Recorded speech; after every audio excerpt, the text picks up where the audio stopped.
Dear friends, आप देख रहे हैं सेट नंबर 5। अंतिम सेट है आपका इंग्लिश स्कोर का। इससे पहले सेट नंबर 1 2 3 4 चारों करवा दिए हैं। चलिए स्टार्ट करते हैं। यहाँ पर एक पैसेज दिया गया है और इन क्वेश्चंस को बड़े ध्यान से पढ़ लेना, क्योंकि ये क्वेश्चंस आपके लिए बहुत ही महत्वपूर्ण रहने वाले हैं। इस चैनल पे जो भी क्वेश्चंस दिए जाते हैं बहुत सोच समझ के दिए जाते हैं और उनमें से क्वेश्चंस एग्जाम में आपको देखने को मिलेंगे। पहला क्वेश्चन जो है आपका रीड करना है और 1 से लेकर 5 प्रश्न आपको उत्तर देने हैं इस पैसेज के थ्रू। यहाँ पे पैसेज दिया गया है, there seems to be a general opinion in this country that Sardar Patel was slightly a harsh and rough temperament. यहाँ पर जो है इस देश में एक आम राय प्रतीत हो, जनरल ओपिनियन आम राय बोलते हैं।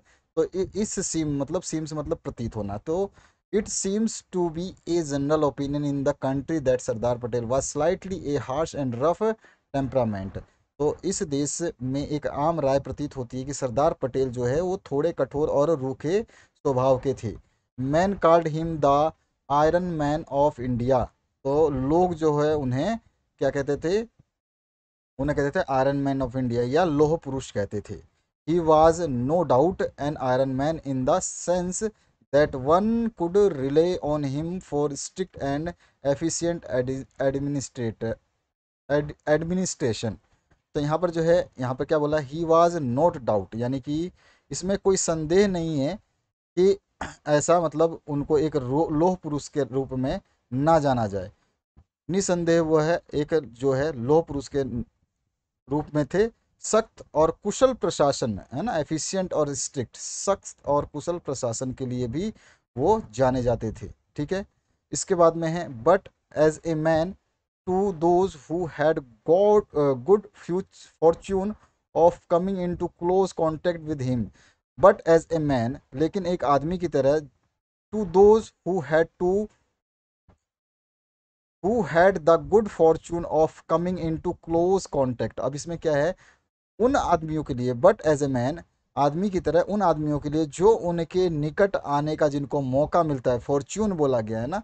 तो लेकिन ऐसे व्यक्तियों के रूप में जो है, जो इनके पास में निकट आकर के इनके संपर्क का सौभाग्य प्राप्त करते हैं, उनके लिए वो जो है क्या है, he was kind and concern. उनके लिए जो है वो दयालु और चिंतित रहते हैं, उनके लिए मतलब सोचते हैं। However it goes without saying that Sardar had the great skill of organising affairs. और ये जो है, हालांकि ये कहा जाता है कि ये बिना बिना बोले ही अपने आप फैलता है ऑर्गेनाइजिंग अफेयर्स, यानी कि इट गोज विदाउट सेइंग, यानी कि बिना कहे ही कहा जा सकता है या बिना कहे ही बोला जाता है कि Sardar had the good great skill for organizing affairs. तो यहाँ पर जो है कि सरदार के पास जो है व्यवस्था काम मामले में जो है महान कौशल था। और इसके बाद में है, he knew the way of picking people and putting them in their proper place. और वह जो है उनके पास जो है वह लोगों को चुनना और उचित स्थान पर जो है पहुंचाना या रखना जो है अच्छी तरह से जानते थे। वंस ही जज a man and found him correct. अगर वो जब एक आदमी को चुनते हैं और जो है उसको सही मानते हैं, he trusted him fully and got him do anything he wanted. और उसके लिए वो पूरा का पूरा जो है उस पर भरोसा करते हैं और वो जो चाहता है उसके लिए वो करते हैं, या उसके वो जो चाहता है उसको दिलाते हैं। तो इस तरह से ये पैसेज है। और इस पैसेज का जब हम पहला क्वेश्चन देखें, man called Sardar Patel dash.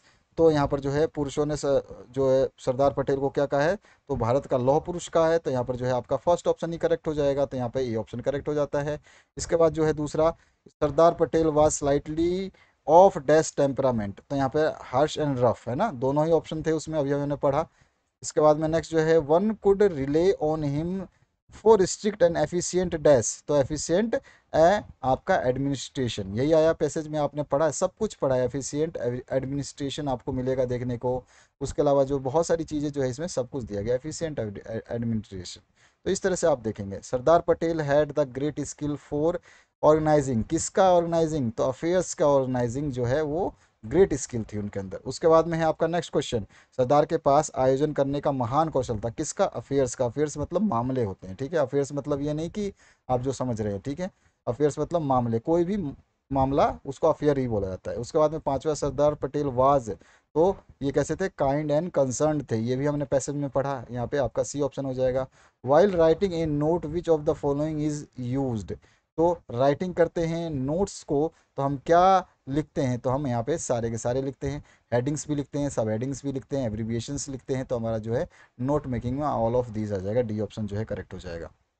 अगला जो क्वेश्चन है देखिए, यहाँ पे क्या पूछा गया, नोट्स शुड बी, तो नोट्स जो है वो कैसा होना चाहिए, तो मैंने बताया था आपको संक्षिप्त होना चाहिए, एब्रीवेटेड होना चाहिए, तो ये ऑप्शन जो है करेक्ट हो जाएगा। इसके बाद में नेक्स्ट जो क्वेश्चन है, इसमें क्या पूछा गया है, इसमें आपका पूछा गया ऑल बिजनेस लेटर्स आर, तो सभी बिजनेस लेटर्स जो हैं वो क्या होते हैं, फॉर्मल लेटर्स होते हैं, औपचारिक पत्र होते हैं।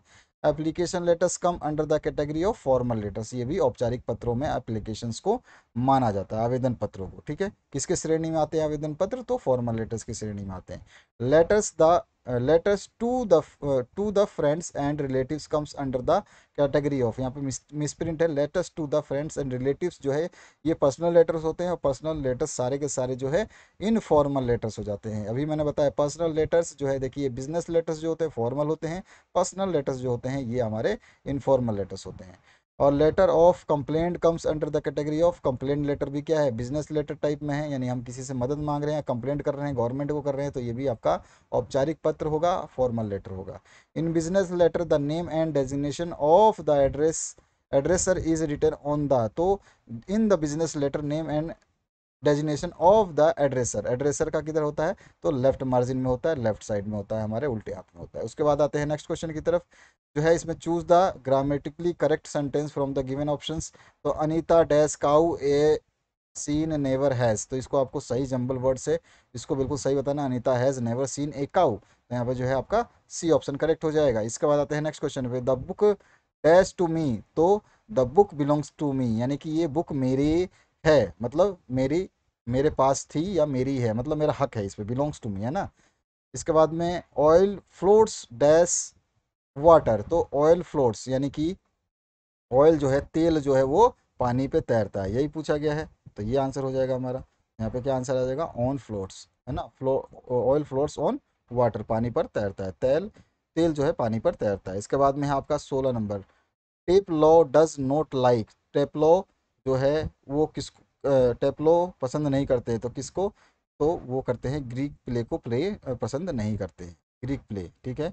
इसके बाद आते हैं नेक्स्ट आपका, the minister led melon to the, तो मंत्री ने खरबूजे का नेतृत्व किया, लेड मेनल टू द, तो यहाँ पर जो है क्या हो जाएगा, हाँ नेतृत्व मतलब द मिनिस्टर लेड, लेड मतलब नेतृत्व ही होता है, तो मिनिस्टर लेड मेलन टू, या कहाँ ले गए ये भी बोल सकते हो, तो क्या हो जाएगा आंसर, टू किचन, तो यहाँ पे जो आपका सी ऑप्शन करेक्ट हो जाएगा। आते हैं अब नेक्स्ट क्वेश्चन की तरफ, यहाँ पे आपको आपका आपके बुक से जो है छोटा सा एक पैसेज का टुकड़ा दिया गया है, प्यारा सा टुकड़ा, इस टुकड़े को पढ़ के ही आपको जो है सारे आंसर्स को फ्लो आउट करना है, यानी कि सारे आंसर्स को चूज करके करेक्ट जो है आंसर्स आपको देने हैं। देखिए, व्हेन डिड माय चाइल्डहुड गो, याद आ गया होगा कौन सा कविता है, और मैंने हमेशा बताया कि कवि के और कविताओं के नाम जरूर पढ़ लेना, ये क्वेश्चंस जो हैं आपको पूछे जाएंगे, परफेक्ट तरीके से पूछे जाएंगे, तो ये ध्यान रखना, ठीक है। तो यहाँ पे है where did my childhood go, तो कहाँ गया मेरा बचपन, I went to some forgotten places, मैं किसी भूली जगह पे चला गया, दैट्स हिडन इन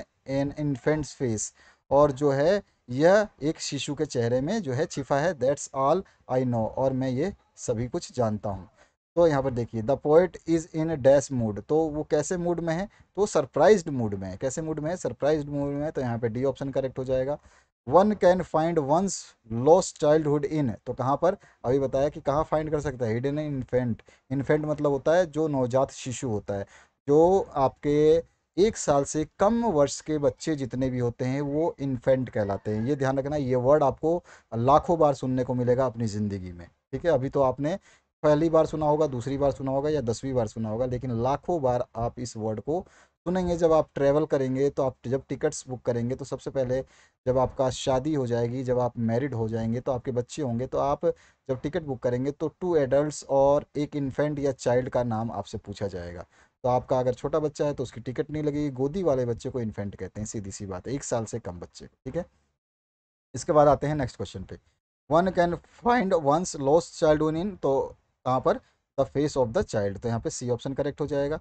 इसके बाद जो है द पोइट बिलोंग्स फॉर, तो sorry, the poet longs for, तो पोइट जो है किसके लिए लॉन्ग कर रहा है, यानी कि क्या लालसा है, लॉन्ग्स मतलब लालसा, तो वहाँ पर जो है वो चाइल्डहुड, चाइल्डहुड इनोसेंस का जो है लालसा है, यानी कि जो है बचपन की मासूमियत की उसको लालसा है, तो चाइल्डहुड इनोसेंस, ठीक है ना। इसके बाद में है the face of an infant symbolises, तो एक जो बच्चा होता है ना, बच्चे का चेहरा जो है वो शिशु का चेहरा जो है प्रतीत होता है, कैसा होता है, तो इनोसेंस होता है, मासूमियत भरा होता है, ठीक है। इसके बाद में है 22 number question, the poem voice of the rain is composed by, तो किसके द्वारा है, तो ये आपको सभी को पता है, वॉइस ऑफ रेन जो है वॉल्ट वाइटमैन के द्वारा है।